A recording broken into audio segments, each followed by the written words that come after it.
Okay, hi everyone, welcome to today's bootcamp.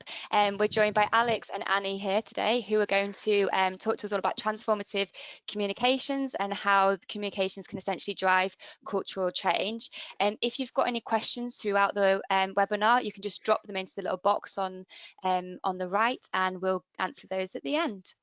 Okay, pass over to Annie and Alex. Brilliant, thanks Martha. So hi everyone, welcome to the second Agile Marketing Bootcamp. And so as Martha just said, today's session will be focused on transformative communications, but just wanted to give you an update that next week's one will be covering Agile campaigning in more detail and is one definitely not to be missed. So if you haven't already, make sure that you secure your space on that one.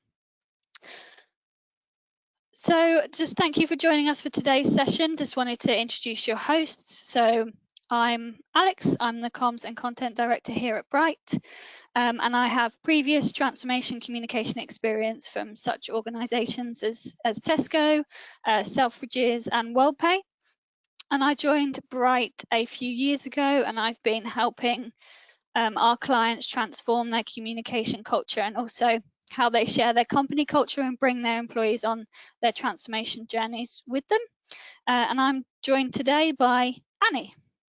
Yeah, hi everyone, thanks Alex. I'm Annie, I'm a senior marketing executive here at Bright and I've been here for just over a year now. My role is centred around campaign delivery and the day-to-day comms like outreach for clients, and I have a particular interest in how powerful comms can drive that behavioural change and engagement, particularly for our clients. So yeah, looking forward to today's session. Brilliant, thanks Annie. So just to give you a highlight of what we'll be covering during today's session. So we've got three main topics. So we'll start off with setting yourself up for success, which is all about creating that foundation that you can build your communication and culture from and really understanding what baseline you're starting from. And then we'll also share 5 of our top tips around internal communications and really making sure that you're utilising the channels that you've got in place and making sure that your messages are really resonating with your audience. And then the final section will be around stakeholder management and really focusing on how you can really manage these difficult stakeholders that we all know, pretty much every project has at least one. So yeah, we'll be looking at that in more detail. But I just wanted to start really with a poll question and kind of get your understanding about how important you consider internal communications to be in your organisation. So I'll give you about 30 seconds to answer the poll.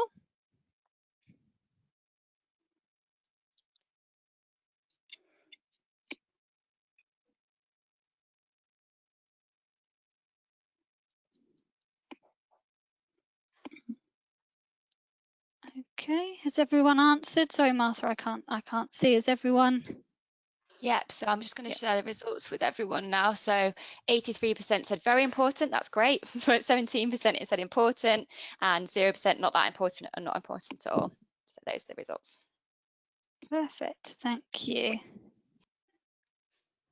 Brilliant, so actually that's great to hear that everyone thinks communications are so important, because actually once you've decided that you want to transform your business, whether that's your marketing operations into a more of an agile approach, you can't actually make any big changes without some sort of level of cultural change.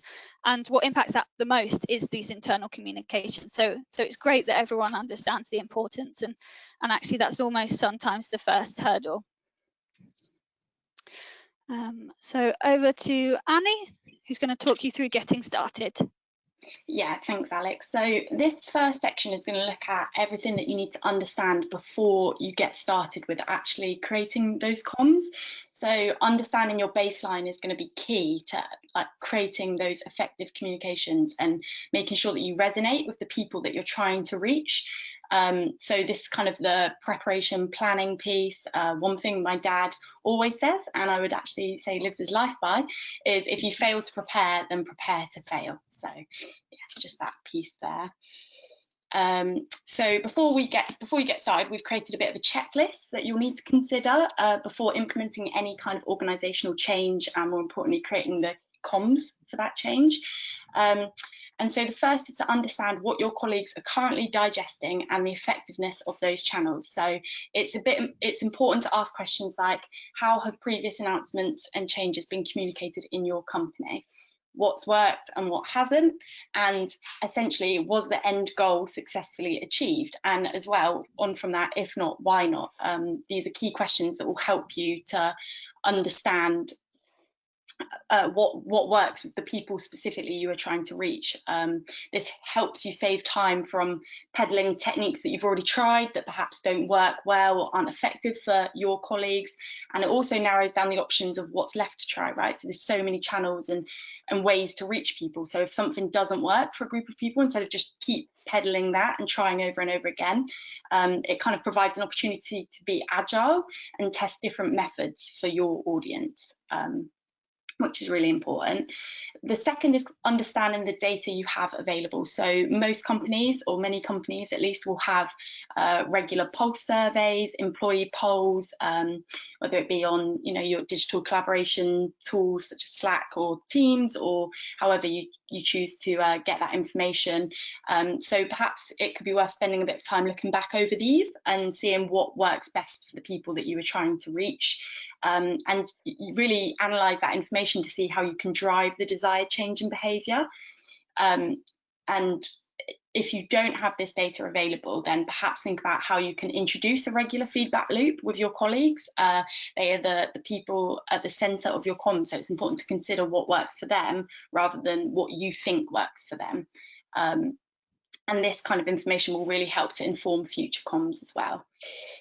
The final one is quite obvious, but it's really need to think about what you actually want to say, and a little deeper than that is how you want the audience to feel as a result. So messages need to be clear, and the recipients are always at the centre of this. So bear in mind how you want them to feel after they've read or listened to the information you're communicating to them. So sometimes you might want them to feel motivated, inspired. Perhaps if you have some new joiners, it's about making them feel part of the team. Or if you're implementing an organisational change, it's about bringing them along on that journey with you and making them feel a part of it. So once you have those messages and kind of those feelings of how you want them to feel as a result, that will really help you with the curation of the core messaging. So yeah, there's the three tips on our checklist. Brilliant. Thanks, Annie. So moving into the next section, we'll really look at our 5 top tips for enhancing your channels and really making sure that your messages are resonating with your audience, and really kind of get to the bottom of what that should look like. So number 1 on our top tip is never stop communicating. It's as simple as that. So whenever people are faced with ambiguity, there's always this natural reaction, really not to say anything at all until you're kind of absolutely clear on what your response should be. But actually, you've got to remember that your employees or even clients at this point are already aware of some of the changes and issues that might be starting to come to light, and they're starting to worry about what that impact is going to have on them, and how it's going to affect them personally. So even if you have very little factual information to share, employees need to know that you are thinking about this, you're scenario planning, and you are already working on solutions. So when things are uncertain, this is when it's the most important time to communicate. If there's silence from the top, people will fill in the gaps themselves, and it's very unlikely that that's going to be in a positive way. So next, it's all about being transparent as you can be. So no one will expect you to have all the answers, but they will need to feel that you are sharing what you know, and that you're being honest about what you don't know. So of course, the flip side of that is it's equally important that you don't feel pressurized into communicating something that you're not totally confident about. So if you're not 100% sure something is true, don't share it. Validate your information before communicating, and make sure that you never speculate. So let people know that you're working on getting these answers for them, and that you'll come back as soon as you have that. So almost drip feeding the progress updates is a good way of minimizing any frustration that they might have, and also provides reassurance that to your team and your clients that you fully understand the situation. Thirdly, it's important that communications are as much about giving, the people the information that they want to hear, as well as the information that you want to tell them. So really understanding where the areas of highest concern are. So like Annie said earlier, really understanding the data behind them, using previous information to understand what areas are the highest concern for your people, and really ensuring that you're providing the information that they want around these areas will really demonstrate that you understand them, you've got empathy, and it will also ensure that your communications are authentic. So have a plan, be upfront about that plan, and then make sure that you stick to that plan as well. Okay, and moving on to the fourth tip. So we have take the information to the people. So what that means is you're not just always relying on email. Whilst it's an effective channel, when people are worried, particularly in the current climate perhaps, and throughout other issues, face-to-face is by far the most effective form of communication.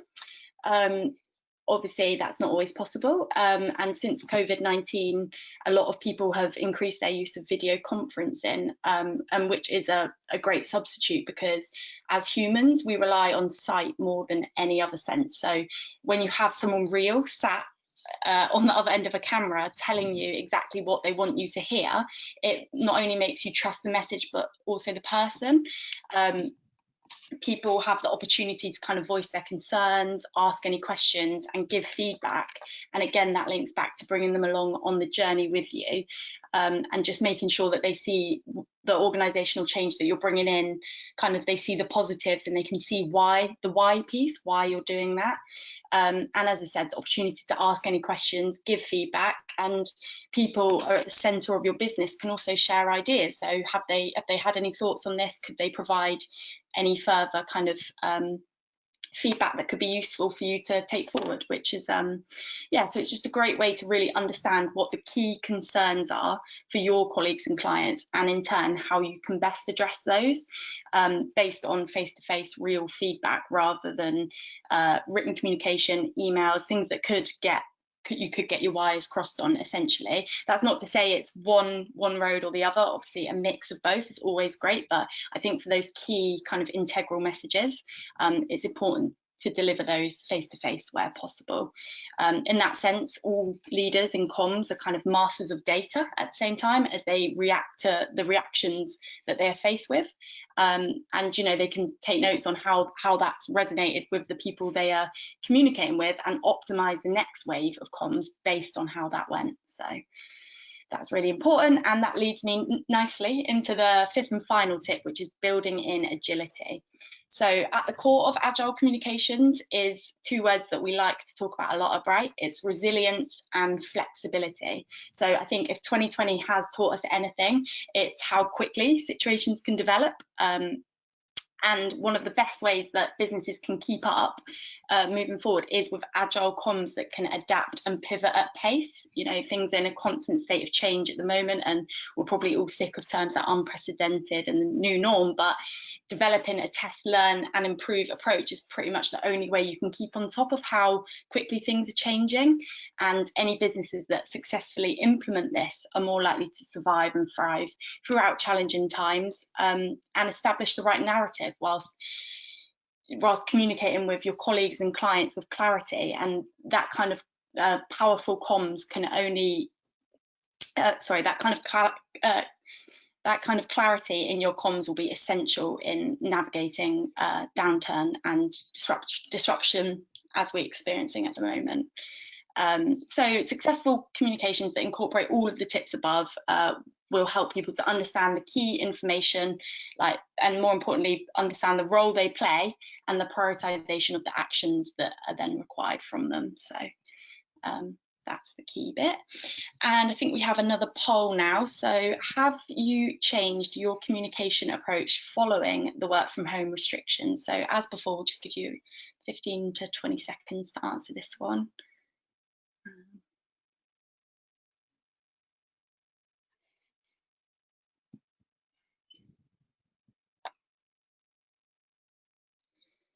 Okay, Okay, should organise countdown music for this part. Has everyone just about answered there, Martha? Yep, so I'll close the poll and let you know the results. So we had 54% say yes, completely across the board, and 46% said only in specific areas. Oh, that's really interesting. It'd be yeah, really interesting. Thanks, Martha. That's right.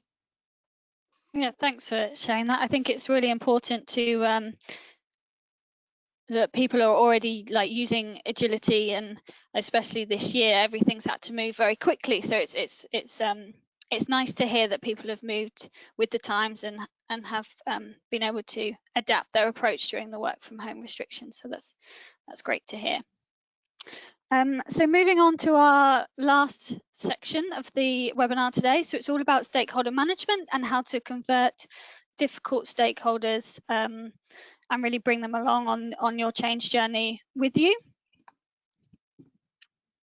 So difficult stakeholders can come in multiple forms. So they can be colleagues who are very vocal about the change that are happening, which in the end can be quite detrimental to the impact of the culture of the change. But they can also be senior people that need more evidence about these changes and why they need to happen.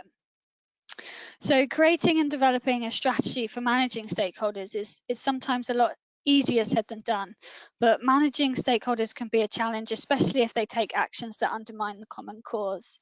So the first step really is to clearly identify who your stakeholders are and try and figure out what motivates them. So a stakeholder is anyone who is affected by your work, has influence or power over it, or has an interest in its success. So it's really important to remember that not all stakeholders are created equal. So figuring out who holds the sway and who are these people are going to be the best champions will save you a lot of stress in the long run. So identifying them early is very important. It's also important that you don't close any communication channels because you don't like what you hear from some of your stakeholders. So try and see where these difficult stakeholders are coming from and put yourself in their shoes to better understand their motivations and goals.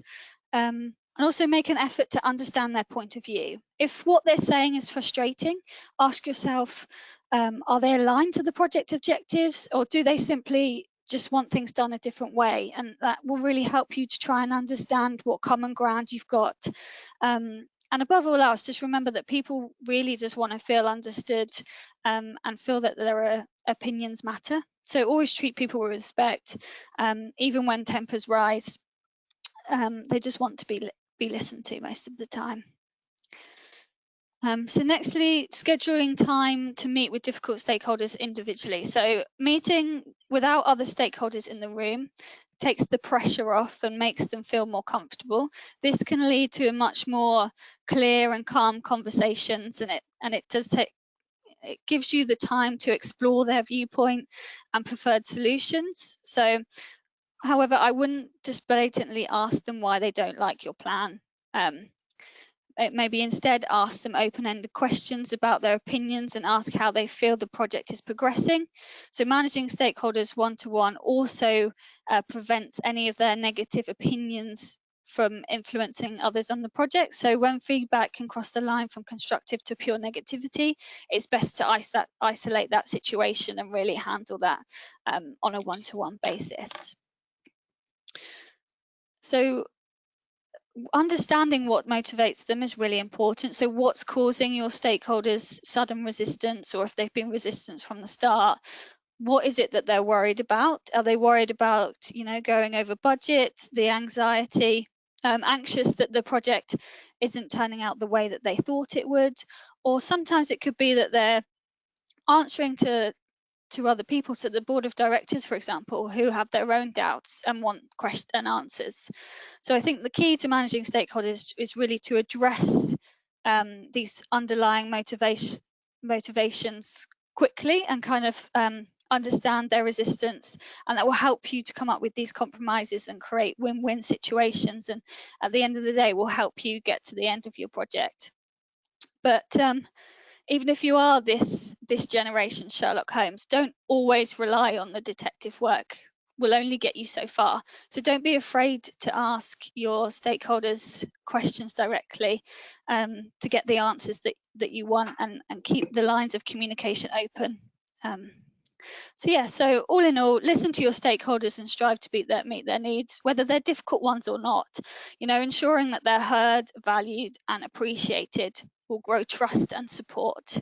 And building these relationships and understanding their motivations takes time and effort. So don't underestimate that. But in the long run, it will make your job a lot easier. So really, that's all we've got time for on the webinar today. So what you get after this session is we'll share with you our communications game plan, which is where we've highlighted the top tips that we've shared from today, so you can post them on your wall above your bed or on your desktop, and you can always refer to them whenever you might need them. But we've got about 9 minutes left, so I just wanted to open the floor to see if anyone's got any questions that we could answer for you. Yeah, we've had a few questions come through. So the first one is, how would you suggest to adapt following the work from home restrictions?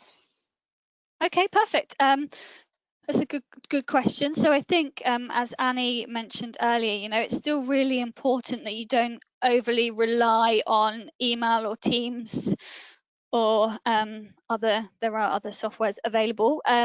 It's really important that you cover face-to-face meetings as much as you can and bring your companies together.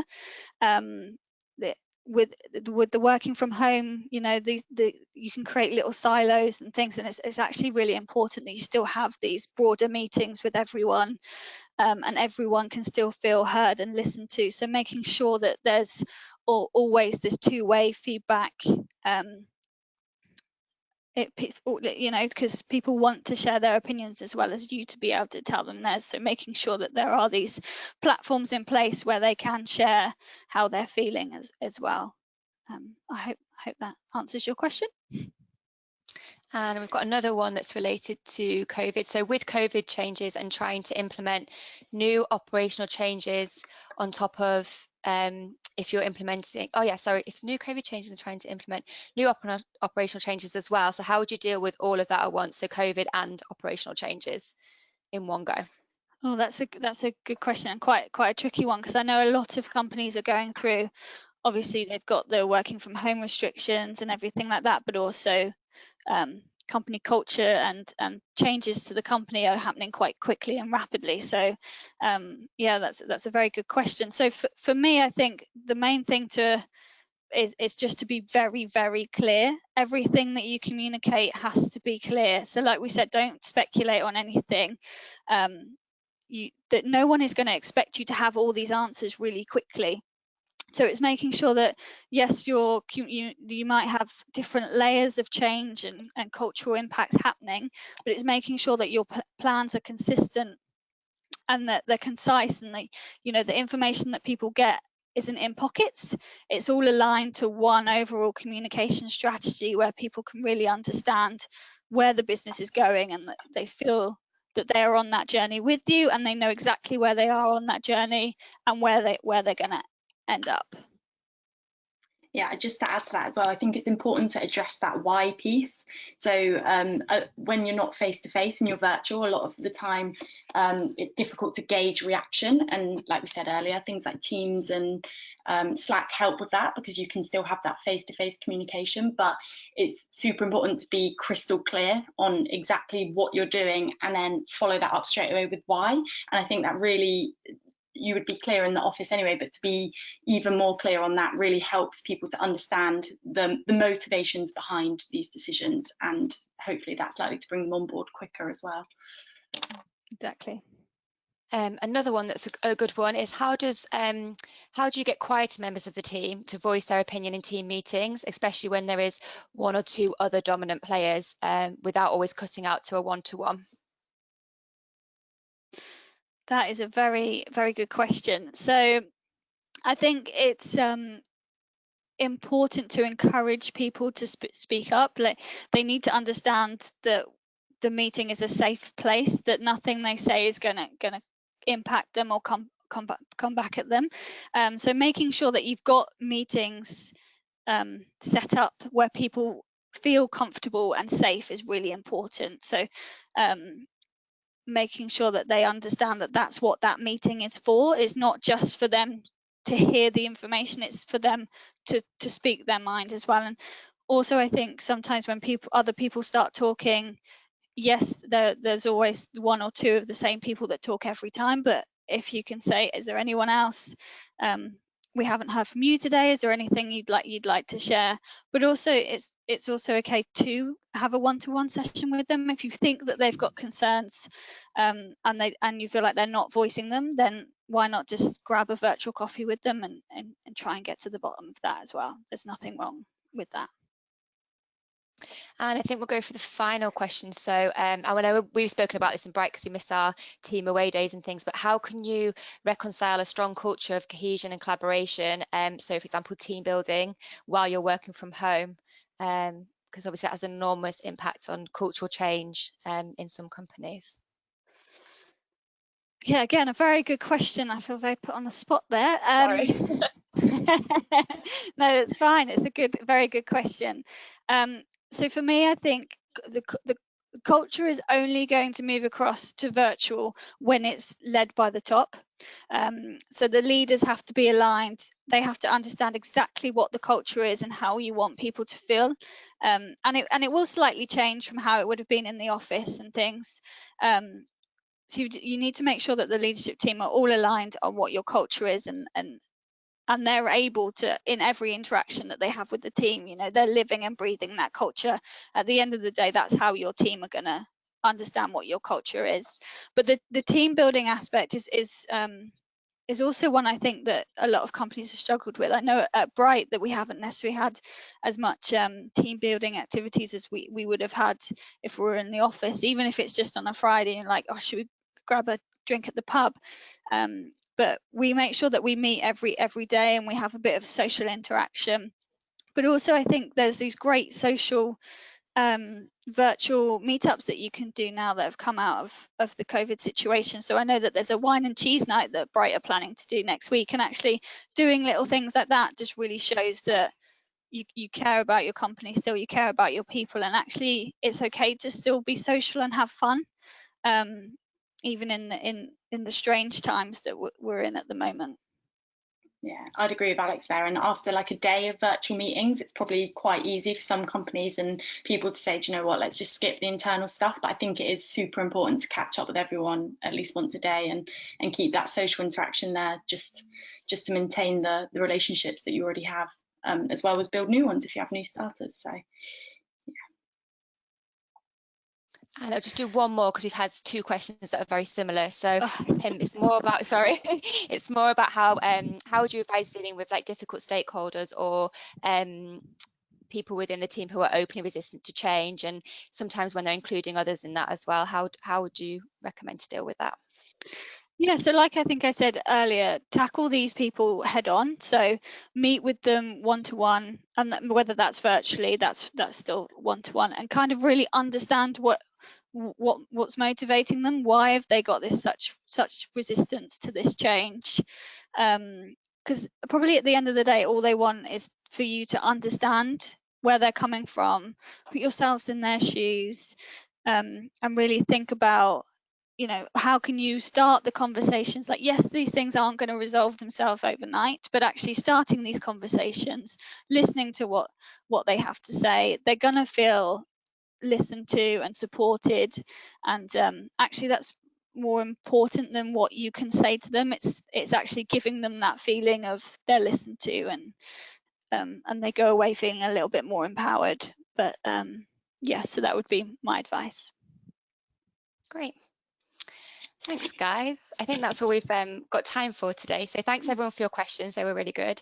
And don't forget that we'll be sending you the game plan this week. So make sure you look out for that in your emails. And have a lovely day. Have a great Friday. Thanks, everyone. Thanks, everyone. Thanks, Cheers. Alex. Bye. Bye. Bye. Bye.